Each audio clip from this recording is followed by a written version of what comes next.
Tervist, head sõbrad! Istun siin lõkke ääres. Näed, lõke on siin selline. Ja ausalt öeldes on aega mõtiskleda ja isegi Eesti Ekspressi lugeda.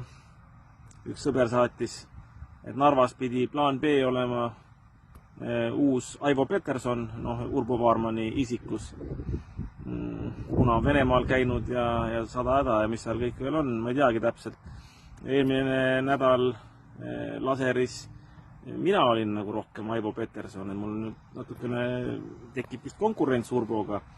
Et mina olin Aivo Peterson eelmine nädal sellepärast, et ma pidin tegema videosid sõitmise pealt. No praegu ma küll ei tee, praegu ma ilmselt ei ole, ju ma siis praegu olen Andro Roos.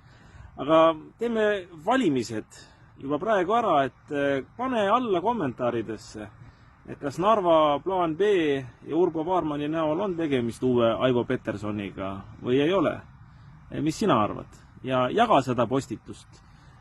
Teeme need valimised hästi laiapõhjalised ja siis anname teada Eesti Ekspressile, et võib-olla hoopis Eesti Ekspress on ise Aivo Peterson.